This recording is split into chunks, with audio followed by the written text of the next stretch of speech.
Hello, Tom Malash here with Tom Bellinson, and we were talking about with Tom Bellinson, and we were talking about mission, vision, and values.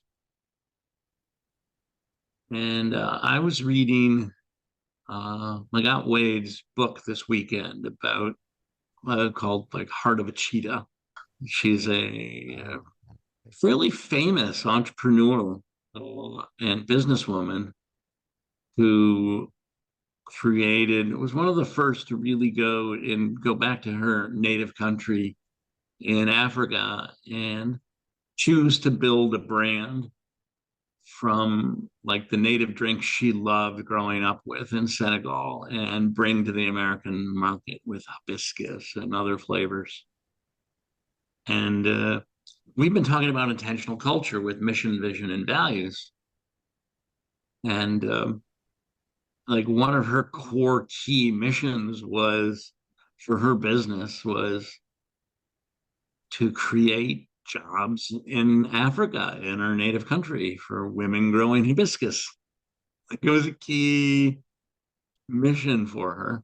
Nice. On top of creating a brand that she thought celebrated the greatness of Africa and the people and the culture, and bringing a new image to Africa than what most Americans have, say, because of our exposure to and non-government organizations, trying to fundraise for their nonprofits. She, by the way, is not a fan of these nonprofits. Hmm. Yeah, she believes prosperity is through creating businesses and jobs in free market society, and she believes that's Africa's history that was lost in the last century. Interesting. But in any case, she got her business to a point where it was going well, and she wanted to bring in outside leadership to help take it to the next level. People who knew bigger bottling operations and distribution in the United States and had really deep experience from companies like Pepsi and had built and sold other companies for hundreds of millions of dollars. And when she brought them in, they all had the core mission at heart was to create a profitable beverage company. And all of the stuff that she wanted, which was respecting the people and the continent and the culture, and bringing in native ingredients and working with the folks, from her home country to provide top quality ingredients that you could sell at a global scale. All of that just wasn't of interest to the new manager she brought in. Wasn't in the mission from the sound of it. When if you have that core mission at your heart, it needs to be written out. That's sort of one of your key guiding principles. Yeah, I mean, if your mission is to have a profitable beverage company, then social responsibility is not going to be a consideration. Right.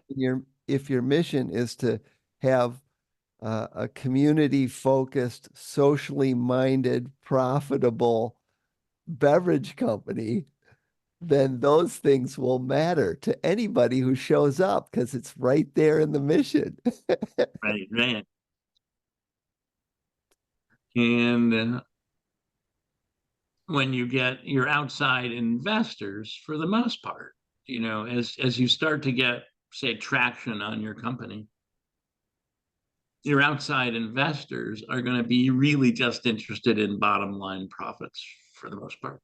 I would say that there is a whole class now of It venture might be. capitalists who care deeply about social responsibility and look for opportunities to invest in organizations that are trying to make a positive difference in the world and not just, rape and pillage, so to speak, to make a dollar, So I would say that in it, it's short-sighted to think um, that's all that matters, because I think you actually open yourself up to a different set of venture capitalists by making that part of your mission.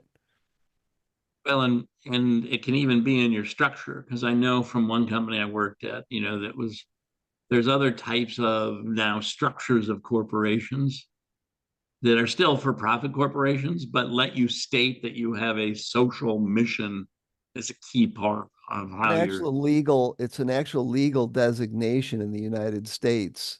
yeah. It's a public, they call it a public good corporation. And you can make a profit, but it does give you some leeway to focus also on that aspect of things. So when the professional marketers came in and took over her company, and the product was Adina, ADINA, you might have even seen it on shelves and in groceries. You might have seen it because the new folks who came in with the deep sort of marketing leverage experience, who really just wanted to, hey, look, we can build and flip another company for a few $100 million, which is kind of fun in and of its own right. I get that the people just get really creating taking this brand that she created and taking it to a new level is interesting. But even like they put she had some more cultural and respectful like imagery and iconography on her bottles, and they replaced it with a stylized monkey, which is like the exact opposite of what she was going for in terms of her mindset around the beverage and the company. So this has me thinking more and more about mission, vision, and values. Like, because the reality is, all the folk, everything that these guys did who came in, there were some unethical behavior from one of her partners around safety, but the normal stuff they did around branding, I think they were all doing and trying to do good work, trying to grow the beverage and grow the brand, and maybe they succeeded. I don't know if they ended up selling it to some other bigger company. Uh, I know I spotted the brand once someplace because of the weird and interesting new flavors that were more from another region in the world. But how do you, in your mission and vision, capture enough of that? And how do you, when you're hiring or pulling on partners, really trying to get to that grounding of what your core mission and vision and values really are? And they put on maybe, then they put on a dancing stylized monkey, which is very cute, but not at all what you wanted for the brand as the founding visionary. When you were telling me this story, I thought to myself, you have a small company, and you want to grow it, and the natural instinct is to want to go out and find leaders who have expertise in certain areas.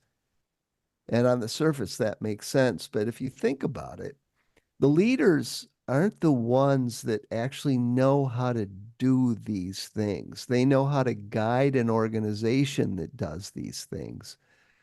But for a smaller, growing company who wants to bring in quote unquote leadership to do marketing or distribution or whatever it is, you're actually better off hiring lower level people that are maybe just starting out on their leadership journey and are very close to the actual work that needs to get done because they understand the blocking and tackling of those activities at a much greater level of detail. And that's what you need when you're in growth mode. Now, maybe those people will evolve and become great leaders and at a C level, executive role someday, but you don't need that in a small growing company. You need leaders who can get the team going and get them motivated and get them on the right track and make sure that they're doing the right things to succeed at the role they've been hired to lead. And they're also, those people are going to be more accustomed to taking their lead from other senior leaders. So somebody like this founder who has a vision, they'll be much more receptive to that because they're used to being told what to do at that level. Does that make sense? Yeah. I'm, I mean, ultimately in this story, right, they brought in leadership and and they're still bringing in investment rounds. And like, Magat's no longer running the company. These are all former PepsiCo people. We're going to have one thing in mind. Selling to Like, Pepsi. I'm like, can you ever bring in? I reflect back on Steve Jobs bringing in somebody from Pepsi to run Apple, right? And the disaster that turned out to be, right? They got Steve Jobs ultimately quit his own company. Apple started strategies for brand expansion. They had no sense of aesthetics or what made Apple a great brand. Like, it's just the wrong people coming in. Yeah. Which is a whole And other topic, really. I mean, even if you brought the wrong people in, I think if you start with a strong mission, vision, and set of values, and they at least if they come in and they know what those are and they buy into them, they're accepting them as being given, then you're in much better, stronger footing than if you bring them in with a weak mission like this and no vision and no values. And then you have these strong personalities coming in, bringing whatever they bring, and they may not, if you bring three people in, there'll be three different things. if you bring in somebody, I'm going to be harsher here. And you can just, as we talk about wider things in intentional culture, if somebody has cut their chops for 20 plus years in a giant company like PepsiCo, like I'll pick on other companies that I've worked with. These are companies that I like, right? I've drunk their products, or like a USAA. But if they've spent 25 years in a giant company, I mean, at least in USAA, they have a strong social service mission for their members, right? It's a member-owned organization. PepsiCo is going to be strong. You're going to have 25 years of how do we maximize shareholder value. So so maybe you also want to look at the value, mission, vision, and values of where they came from. I'm just wondering, like, I mean, gee, people can change. I mean, if somebody had a successful career at PepsiCo and they've decided they want to join a small beverage company, I mean, I presume that they have some intention of what they hope to achieve there. And I assume it's not recreating the job they had, but maybe it is. I think people are more. I think if you come from PepsiCo, you're going to be like, I have a lifetime of connections from PepsiCo. I'm gonna bring in friends to help. I'm gonna bring in friends to invest. I'm going to recognize that a good exit strategy to sell to my investor friends is we get this thing going so well that we sell it to PepsiCo. Like, Yeah. I even have a and by the time you're and my exit strategy is to sell to PepsiCo, you're almost guaranteed that the original mission, vision, and values will die. And they should. Quite frankly, if your goal is to become part of PepsiCo, starting out looking as much like PepsiCo as you can possibly do at that scale is the right choice. If your mission, vision, and valuables is something else, is to really think about long-term jobs and sustainability for a brand that you want to love and nurture, but you also have this bigger mission in mind. Maybe you need to recognize that exiting to PepsiCo should be pulled off the table in your vision and values. so that your investors realize, no, that's not the play we're going after here. Yeah. And therefore you won't end up heading down those. Well, Ithaca had a strong mission, vision, and set of values. And the organization really was centered around those things. They are one of the best examples of an intentional culture at they were just under 400 employees. So they had gotten pretty good size and they were still in my view, they had still maintained a strong intentional culture. And so I learned a lot from that. And in particular, when they brought in leaders, those leaders, I could tell by the way when they introduced themselves and when they spoke about the new opportunity before them, I could tell that they had been heavily vetted against the mission, vision, and values. Like they spoke in terms of endearment about those being very important to them and key in them making the decision to come to work for the company.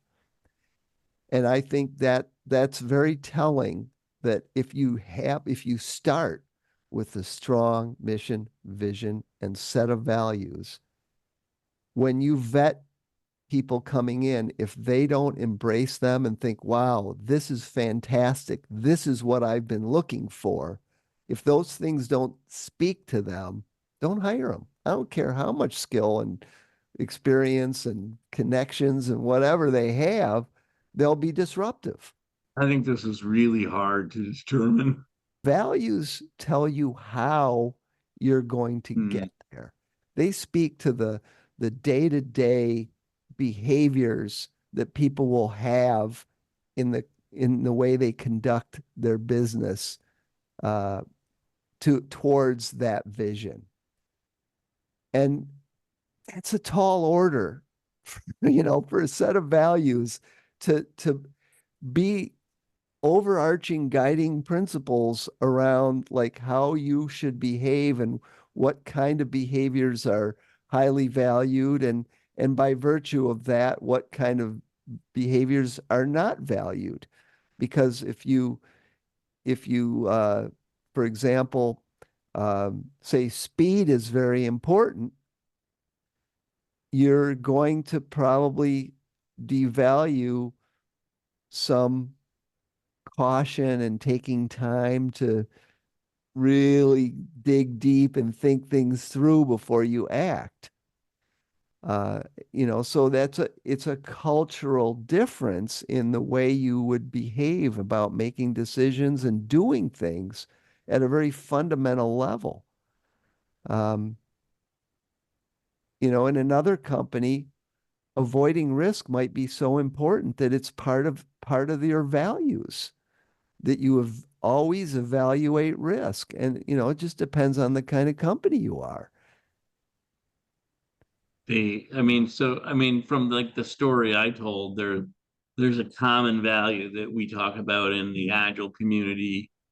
Uh, we might talk about empowerment, we might talk about autonomy, but those values are very much about, hey, depending on how the team is working together, you can set your own hours, you can come and go when you want, Right.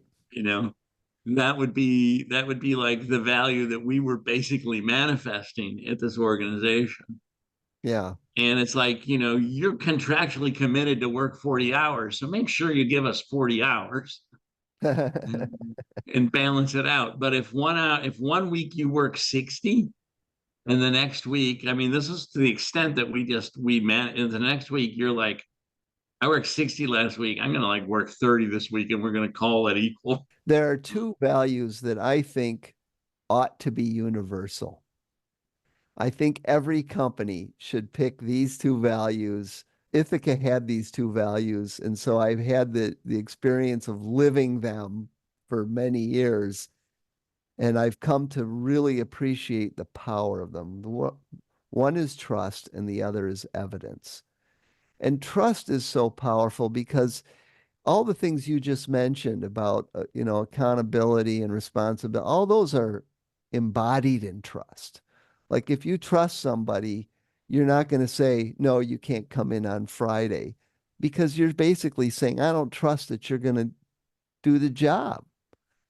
And then evidence is another one that just, it's so powerful because it basically says, look, we will make decisions based on data and experience and things that constitute evidentiary support for what we're choosing to do. And it says to everyone in the organization that if somebody lacks evidence, they don't have credibility. So even if a leader comes in and uses their authority and power to say, we're going to do this, if evidence is of value, you should say, well, why are we doing that? And you should expect them to have some evidentiary support for their reasoning. And if they don't, they're not living your values. Now, whether you can call them out for that or not goes back to trust. I'm thinking about this because the manager who I'm partially complaining about, I think is truly, or was, and I think he may have passed, was a truly honorable man, right? And a hard worker and wanted to be a good boss. And I'm sure what he thought is he had an idea of integrity likely in his head as a value that said, if we say we're working 40 hours a week, then by God, we're working 40 hours every week. So, and if we want to do anything else, like you worked 70 last week, so you want to work 30 this week and you want to call it even or 20, uh, that's not integrity. Yeah. And so I can make an argument. I can justify his mindset that says, no, you have to come in on Friday. Oh, Unless we go through a formal process of submitting your hours one week and your hours another week and getting approval. To be honest, he may have been, we were a remote office in a big company.